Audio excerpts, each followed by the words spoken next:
Welcome to Experience Annex. Experience Annex is a platform for role models, particularly exemplary leaders, legendary entrepreneurs, and world-class professionals to share their experience and wisdom with the world, particularly the African youth. We are excited to have on our platform today a man I admire tremendously, Richmond Dayo Johnson, fondly called RDJ. RDJ is a highly sought after international keynote speaker, experiential consultant, and coach on appearance, behavior, and communication. His vast practical knowledge of the Anglo-African environment spans 3 decades and has worked with a mix of clients ranging from radio, television, corporate organizations, politicians, the military, and governments. An alumnus of the prestigious Teesside University, or University of Teesside, Middlesbrough, England. RDJ is a fellow of the Royal Society of the Arts, a certified coach, and an accomplished and certified advanced Toastmaster. He worked at GEC, Newton Aycliffe, County Durham, and IBM London before becoming Deputy Managing Director of Universal Communications Group, publishers of the Job paper, London. He spent over 3 years at different locations in Europe as one of the key strategists and presenters on Radio Kudirat, the voice of democracy during the tyrannical years of military despotism in Nigeria. He was also chairman Southwark Community Businesses in South London during the inner city regeneration of the 1990s by the British government. RDJ was a lead judge on the weekly television reality program The Debaters, oratory, The Power to Change, watched all over the African continent and beyond by millions of viewers. He is a charter president of Nigerian Toastmasters and a past area governor, East Surrey and Kent, of the esteemed International Organization on Effective Leadership and Communication. RDJ, welcome on the platform. Thank you very much, Paul. It's a real pleasure, and should I say, a delight to be here with you today.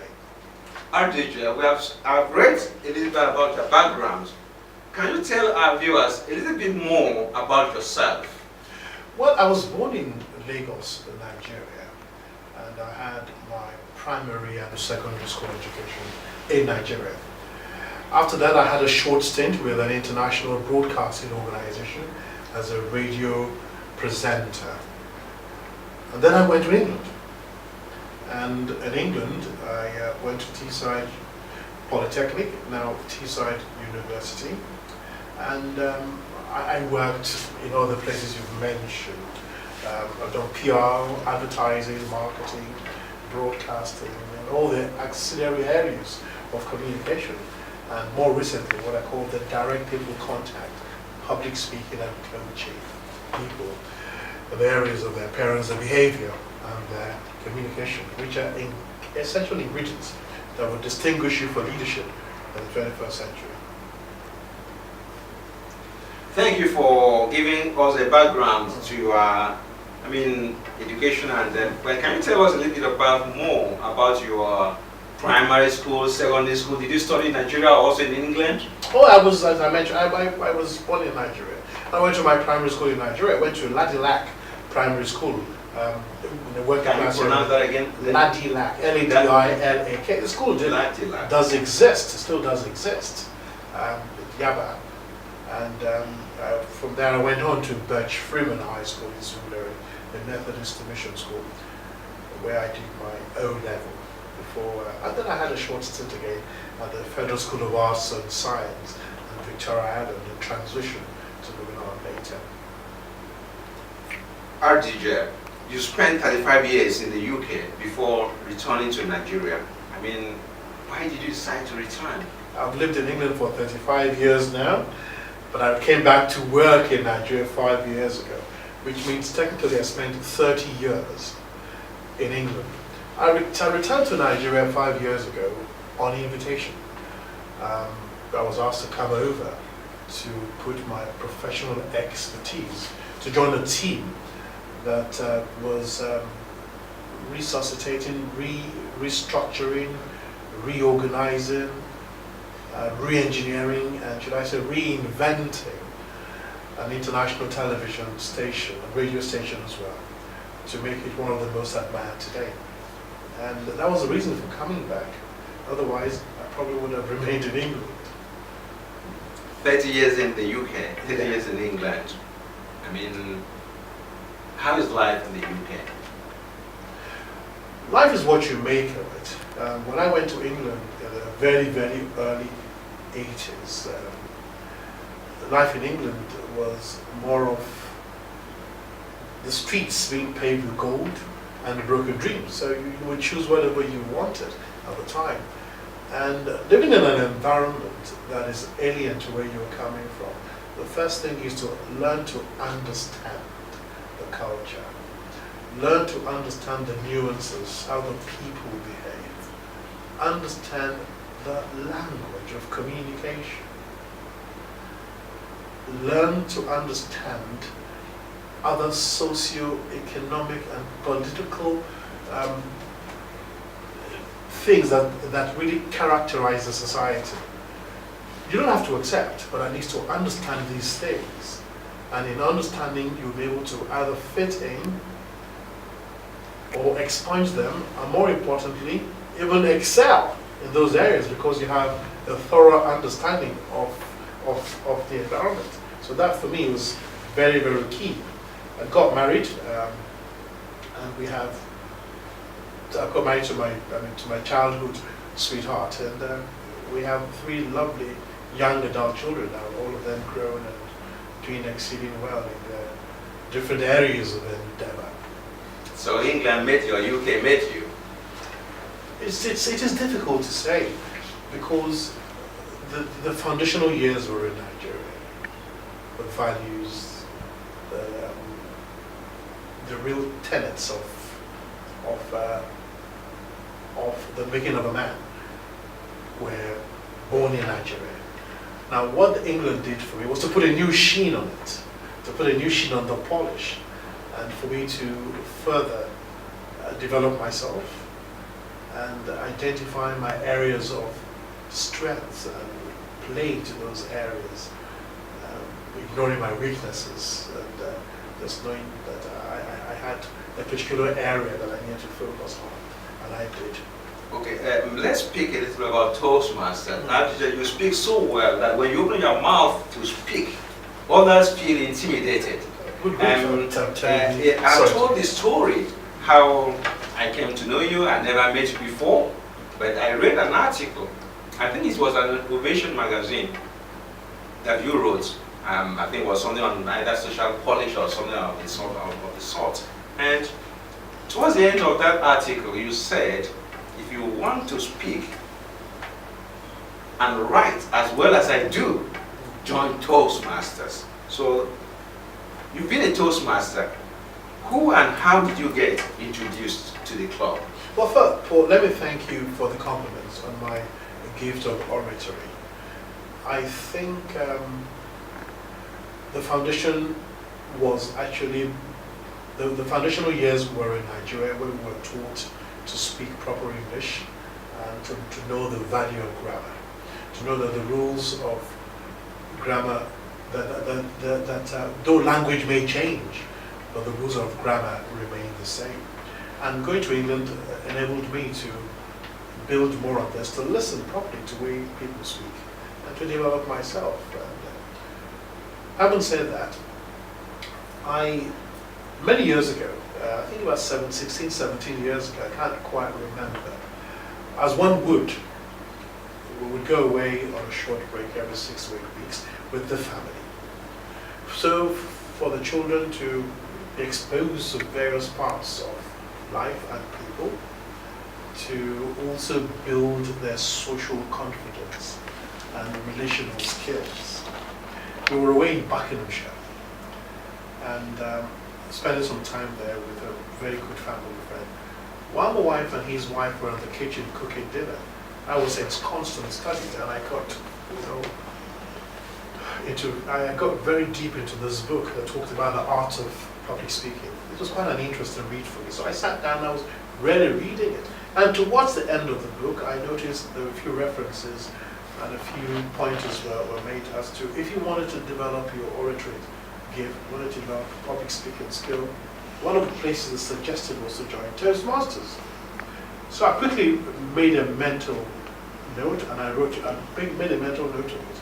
And once I had a piece of paper and pen, I wrote it. 3 days later, I was very restless. Called the number that was advertised at the end of this book. And the gentleman, Adrian Barrett, picked up the phone, a very well spoken, thoroughbred English bloke. Welcomed me gladly and told me that he was the immediate past president of the club, and gave me more information as to how to join and be part of the organization. So the following Thursday, I couldn't wait. I turned up at the London Corinthians of Victoria, where they met at the time, and my life was never the same from that day, because I was in a group of people who wanted to develop their public speaking skill. Now, don't forget, I'd worked in broadcasting, radio and television, PR, all the areas. So I was quite comfortable and confident to sit in front of a camera, sit behind a microphone and communicate. But this was totally different. You had no chance to do a retake. You had no chance to backtrack on what you said. You had no chance to edit. So it was a one take, where you would stand in front of an audience and deliver a speech or speeches or whatever the topic of the day was. I was really trembling the first time. I was really trembling. Then I realized that I was really in a supportive environment where people who want to learn how to speak met regularly, and they would remind you of the things you've done well, your potential, and how you could further improve on those things so that over time you would lose those inhibitions and you would also eliminate, so to speak, or reduce where possible those negatives. So Toastmasters essentially is based on a scientific, or should I say, psychological theory called systematic desensitization. You do something over and over again, something you're afraid of, over and over again. And if you do it in a supportive environment, you would overcome those challenges and you become good and you become better and better and better over time. But you can't become perfect because there's always room for improvement. Okay, you mentioned a book. Can you still remember the title of the book? It escapes me now, but I can still see the book in my shelf. I think I read lots of books. I even forget the titles. I'm more interested in what's in the book. Okay. I'm sure I can recollect it from a distant mental shelf maybe later. Have you been a member of some other clubs like Rotary Club, or Lions Club, Kiwanis, or whatever? I mean, how is Toastmasters different? Well, I've never joined any of the only other club I belong to is Toastmasters, and okay. maybe. So you talk about the supportive environment. I love any wine appreciation. I belong to a wine tasting club. So okay. I love that. So, but nothing else apart from wine tasting and public speaking, wining and dining, which are my really interests, really. I don't belong to another club. Rotary, Lions Club, Okay, so Yeah. there's really nothing. Okay, if you were to advise or we are advising someone to join Toastmasters, what would you say are the benefits of membership? For very little fee and more of commitment. Commitment. Sincerity of purpose, commitment. You would be able to overcome the fear of public speaking. You would learn the value of effective communication and leadership, because the two go hand in hand. They're like bread and butter, should I say macaroni and cheese, where if you're a good leader, you can't be a good leader without being a good communicator. And if you're a good communicator, you're likely to have people follow you. So Toastmasters would help you develop that if you really submerge yourself into it. And there are lots of clubs in different parts of the world today that I'm sure there's hardly any city you will go to. If you Google it, you're likely to find a group of people meeting somewhere, either over breakfast or over dinner or over lunch, sharing the same these skills of effective communication and leadership. Thank you very much. And you are known all over the world as a motivational speaker. What is motivational speaking? It's interesting that you call me a motivational speaker. I think I won't call myself one, but if you thought whatever I've said has inspired you, thank you very much as a compliment. I share challenges. You see, anyone who has ever shared what life has taught him or her, how you've overcome personal or professional challenges, or how you're overcoming them, people are likely to identify with you. And for me, the ability to share stories of your life and how you are coping with some of the challenges that people face on a day-to-day basis might be the way of saying that, right, I feel motivated, I feel inspired by what you said. And because I'm true to myself, I mean, I have lots of weaknesses, plenty, and I have lots of strengths, but I know what my niche is. My niche is just a foot wide, but it's a mile deep, and I stay in that area of competence. So are you saying that motivational speaking is all about storytelling? You inspire people, telling stories and sharing with them practical solutions to what you may perceive or what they may see as their problems. I mean, if I'm telling you how I was able to, if someone tells you how I was able to lose weight, and you might feel inspired. Someone shares with you, for example, how did I get into the art of speaking professionally?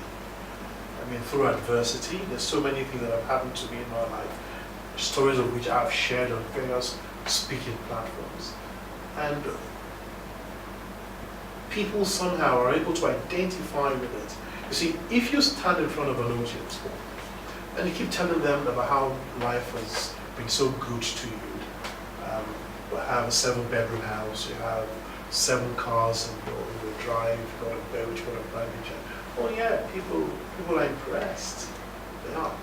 But if you tell them the challenges you're facing, how you overcame or how you are overcoming them, then they are likely to identify with you. And when they identify with you, that is when they feel a sense of inspiration.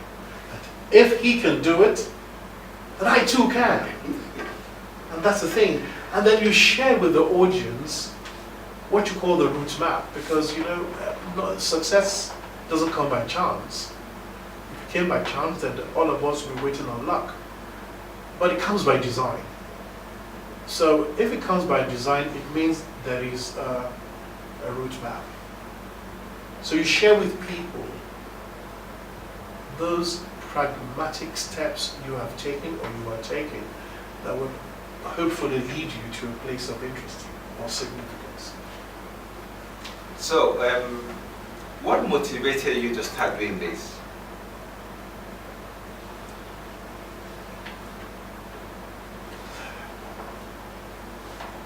Various things. But one that's very poignant is that several years ago, I was much bigger than this. I was totally out of shape, physically and in fact financially too. And I was, it was a very, very low time for me, where things were almost going belly up. But I discovered that no matter how much life hits you on the blind side, if you can look up, then you can get up.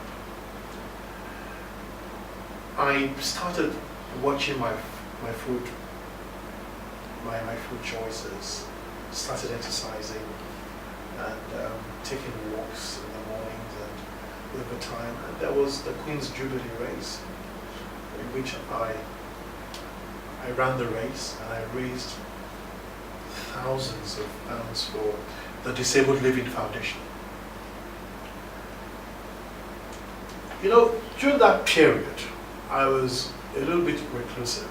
I had not gone out. I was really going through mental recalibration, rediscovering myself and all that. And I turned up at the Toastmasters evening. And I just noticed people looking at me and thought, Richie, what is it? You're looking well. What is it? It sounds like there's a story in here.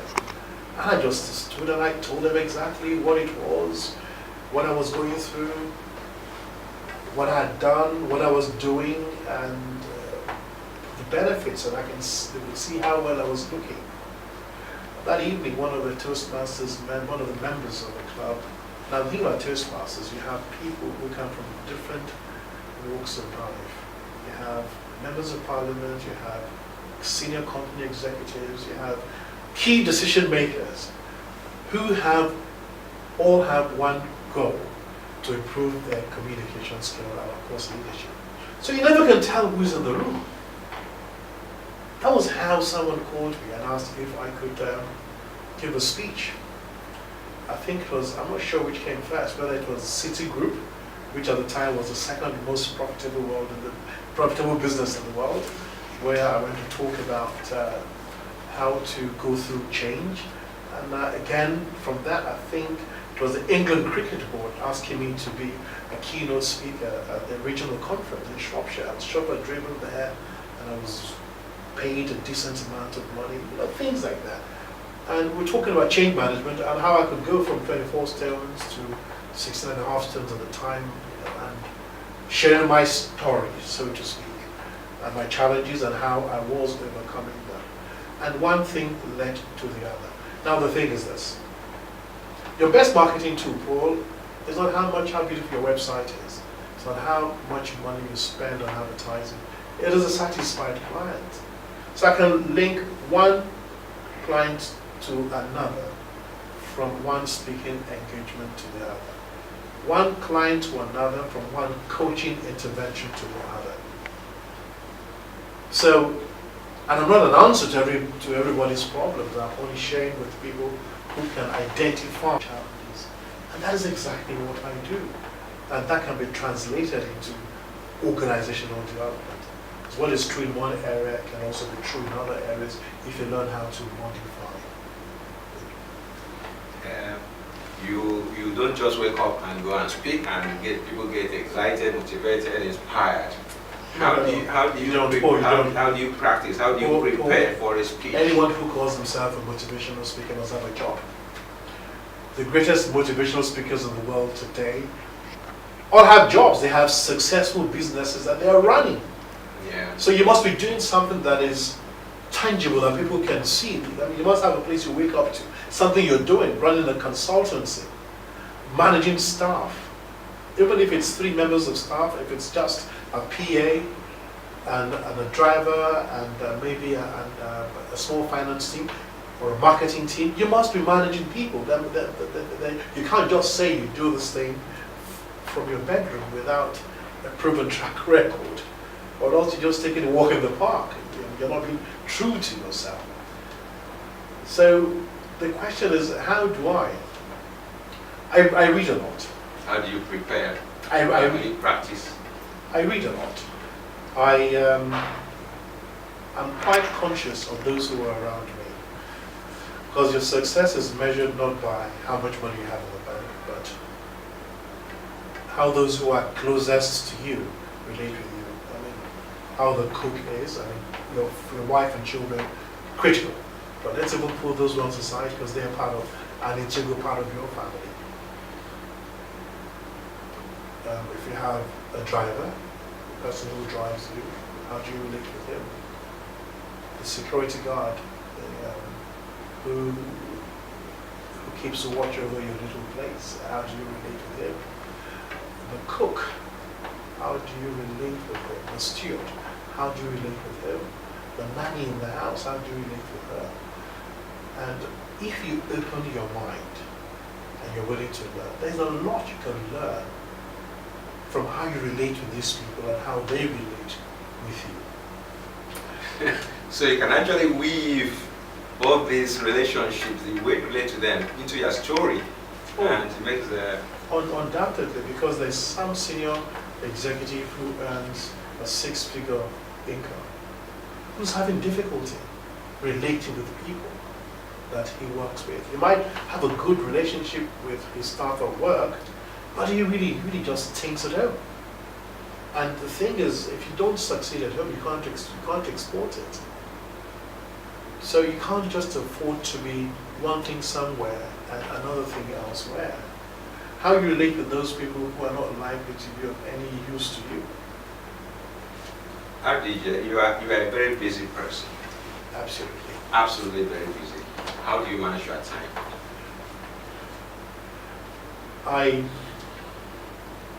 I know the things that matter to me.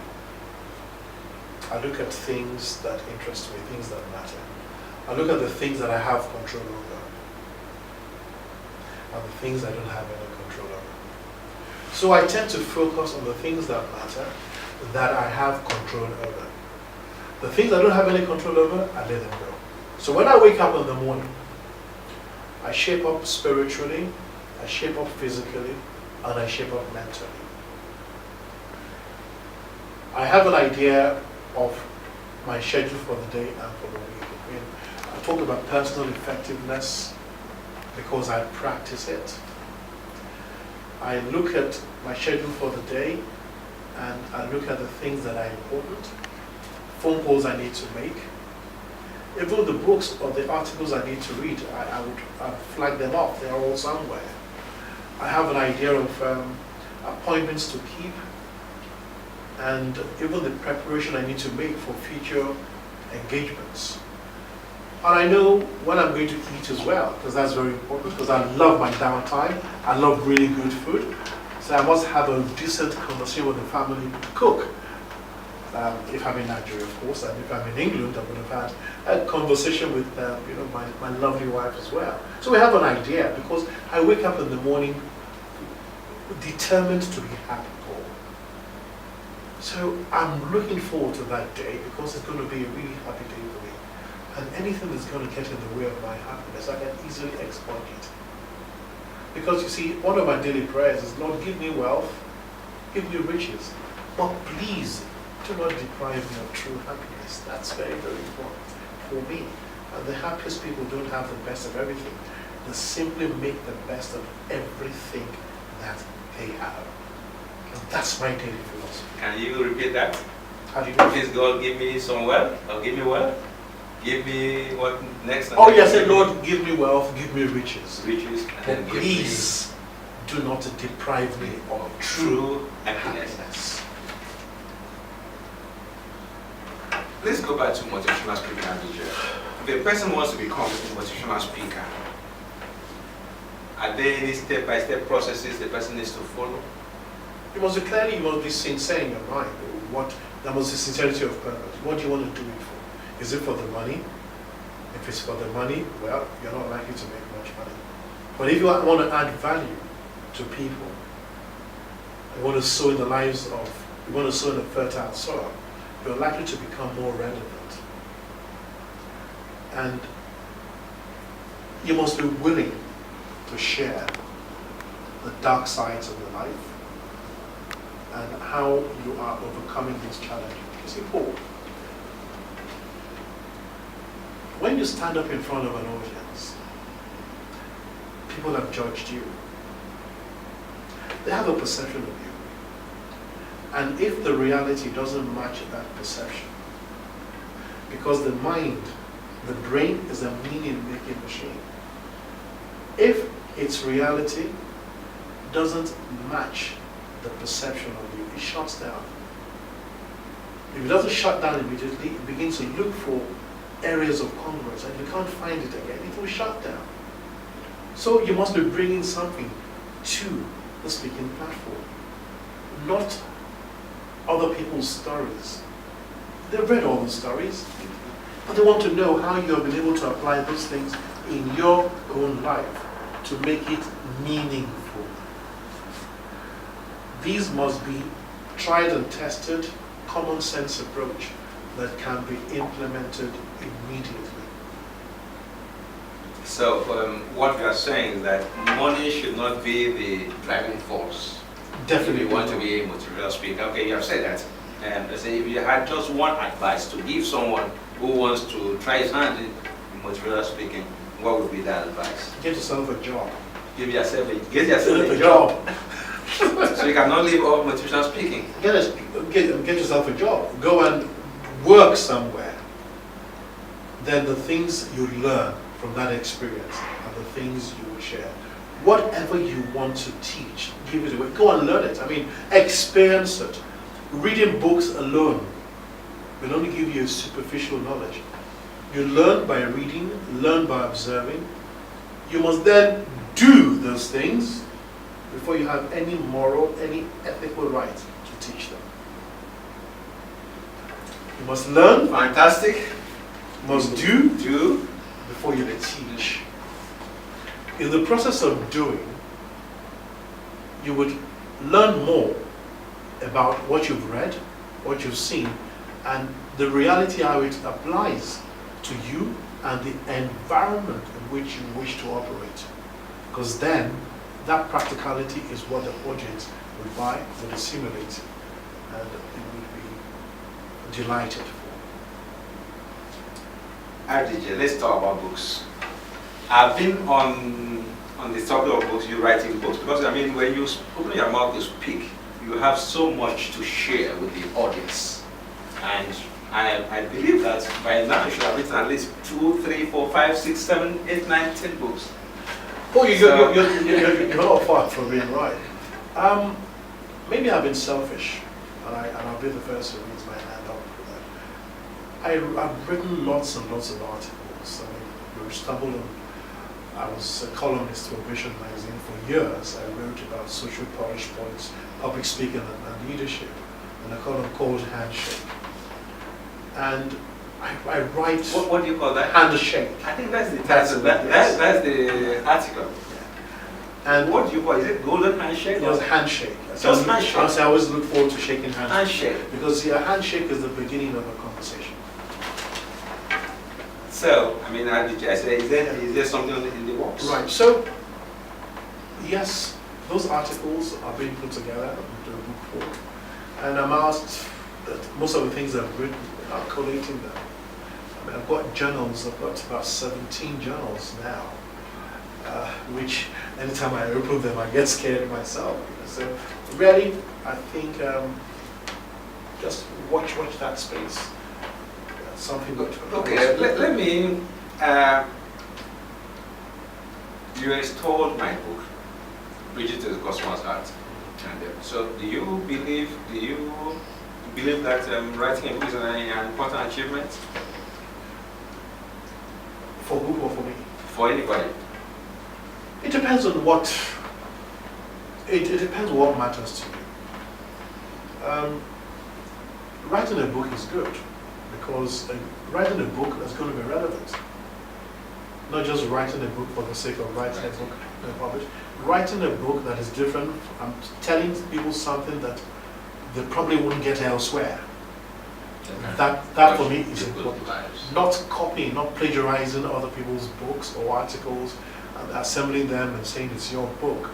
Then of course there are quite a number of books like that you will read, you will not look. There's not anything here for me. I know where this person was able to get this. I remember running into John Maxwell, one of the world-renowned speakers many years ago in England, at a bookshop. And I was going through the bookshop, I was actually in a small room. And he saw the books I had bought. We were talking, exchanged pleasantries, and interestingly, he took an interest in that conversation and the books, and took me back into the bookshop to show me the books, the people, that the books, the authors those writers had read to write the books I had picked, one of which was the Bible. So you find out that to write a book is one thing, but to write a book that is meaningful is another. So that is where I tend to quarrel with the idea of book launches. What I think that is a better way of demonstrating that your book is worth it. You launch, you have a book launching ceremony, and you ask people to come and pledge towards the book so that you can recover the cost of publishing and all that. Really, to me, if the book was good enough, I don't think you need to beg anyone. I'm sure if Shakespeare were a Nigerian, how many book launches would he have had to organize? So the book for me must be worth it. That people really are looking for it, and there are other PR strategies you can deploy for people to get to know more about your product. But to your question, writing a book is important if it answers a void, a gap in the market. Your book, quite honestly, I never read any book that looked at customer service from the perspective you looked at it. No one, in my opinion, had ever written so beautifully well, using examples of companies that we know. They were not quoting American or examples or British examples or Asian examples. They were quoting examples within Africa that many of us who live in Africa today can really identify with. So that for me is one of the strong points, some strong selling points of your wonderful book. And congratulations again. Thank you, Arije, for that. Let's talk a little bit about Nigerian youth. Arije, you are a role model. Somebody that, when you speak on TV or radio and people listen and say, oh, that man, I wish I could.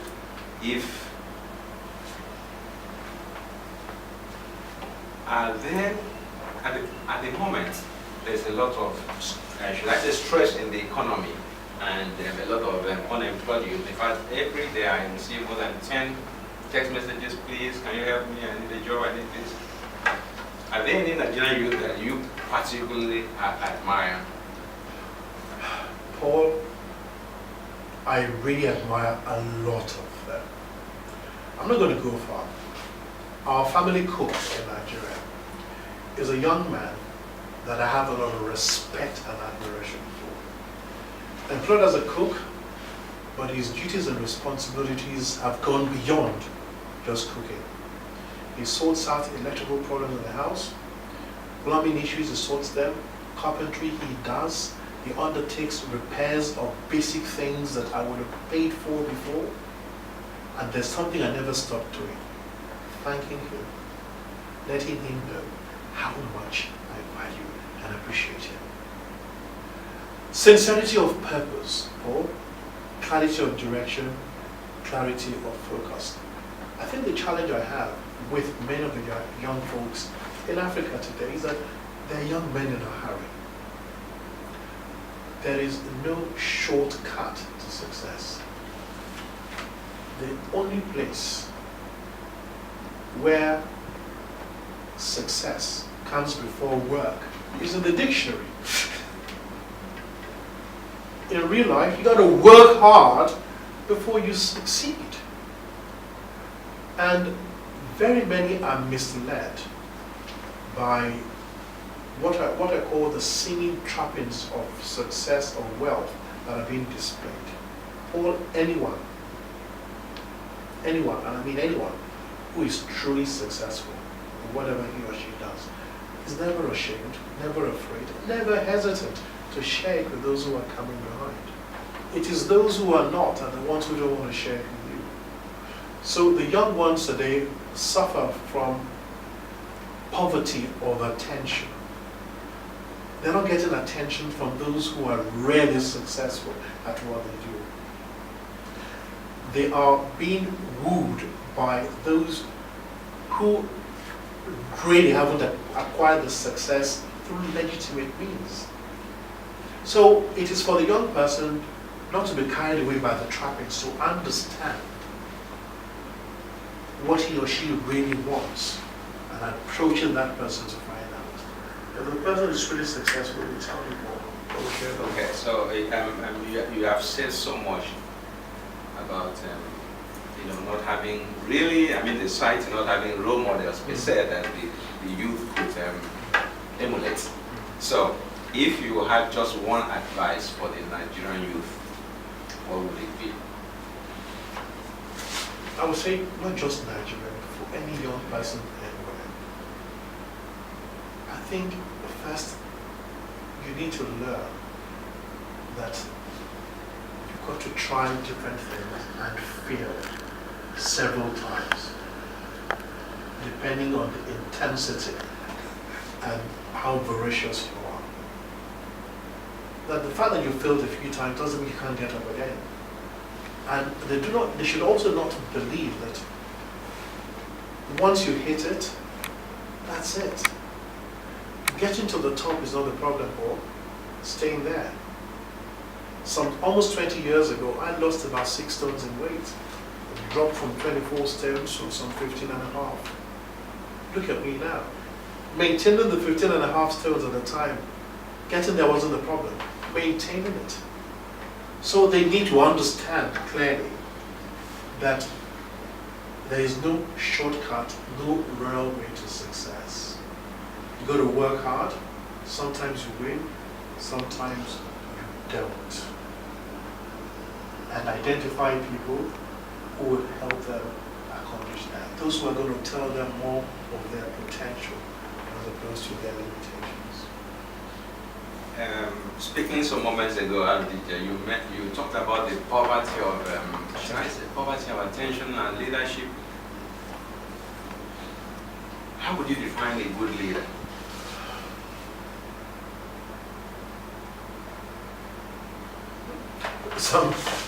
Putting it simply, somebody who is influential enough to get people to follow him. Somebody who has something worthwhile emulating. Something worthwhile wanting to emulate and even surpass. So, and that person must be clear, must be sincere in his reason for being. A good leader for me is someone who can influence positively. There's a difference between affluence and influence. You can be affluent and yet don't have influence. Young people need to know that. You can have lots of valuables and yet be bereft of values.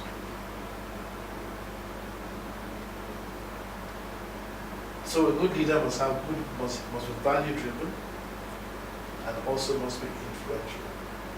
Values. Okay. In Nigeria, we worship well. What, in your opinion, people could have different opinions. What, in your opinion, you think is lacking in leadership in much of Nigeria? I think there's a confusion somewhere. People tend to confuse a vision with an ambition, where the vision is so big that Even when you're not there anymore, it continues. But once you achieve an ambition, it dies with you. So whatever you do for yourself, you actually reach an ambition. You take it to the grave. But whatever you do for others, which is part of your vision, that's what you leave behind. And that is intangible, but yet worth its weight in gold. So I think what you are trying to arrive at, what you are saying is the focus should actually be on the legacy. Thank you very much. The intangible. Yeah. It doesn't matter how much wealth, material wealth you leave behind.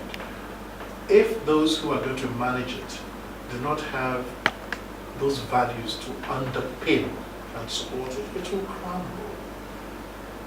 It will crumble, fritter away. Definitely. Okay, so I'm trying summarizing. How would you define success? Success has been, for me, it's been defined different ways. Now, for me, it's simply a personal, a gradual realization of either a personal or a professional goal. Any goal you set for yourself, once you've accomplished it, you're successful. Set another one, and then you keep increasing the yardstick. It's as simple as that. So the fact that you're successful today as the managing director of a multinational, one day you stop being the managing director of that multinational. What happens next? So it's a realization, it's a gradual realization of a personal or a professional goal. After we're going to ask the question, if it was all about money, who would you say is richer? Bill Gates? Or who would you say is more successful? Sorry, Bill Gates or Mother Teresa? Or would you say Steve Jobs, between Steve Jobs and Mother Teresa? I mean, both are gone now. Who would you say more successful? Even within Africa, Professor Wole Soyinka, and pitch him against a very rich individual. Who would you say is more successful? So you can see that you've got to be careful how you define this. Because at the end of it, Chief Gadifawahimi is described as a very, very successful human rights lawyer. But do people talk about the money he left behind? No. They talk about the values, the legacy. Mother Teresa of Calcutta, today we talk about the legacy. Jesus Christ, we don't talk about the money he left behind. It is that legacy. So what they are saying, someone can be described as successful or as a success without lots and lots of money? Absolutely. That's why someone said some people are so poor, all they have is money. They're so poor, all they have is money. They don't have anything else. Are you positioning yourself to be more successful in the years ahead? I challenge myself every day. You challenge yourself Every day. And I listen a lot to my family, my wife and my children. For me, they challenge me a lot. They ask me what next I'm going to raise the bar. And I have my circle of influence. People I have a lot of respect and admiration for, who without me asking, would ask me questions. So Paul, like you would once in a while, challenge me. Why haven't I written a book? These are the sort of things that I believe people have identified in me as what I am capable of doing. What I am capable of doing. So if you can identify my strengths and help me leverage on the strengths the more, over time, my weaknesses will diminish. RTJ, it has been wonderful speaking with you, and looking forward to speaking with you some other time, maybe in the next 6 months, 1 year, looking ahead. So, welcome to Experience Silence once more, and thank you for accepting to be a guest. Paul, thank you very much for inviting me. I have thoroughly enjoyed myself. let me be the first to wish you all the very best to what you do. You have been watching Experience Annex. On our platform today had been Richmond Dayo Johnson, arguably Nigeria's greatest motivational speaker. It has been a pleasure speaking with him. Looking forward to seeing you once more time. My name is Paul Uduk. Thanks for watching.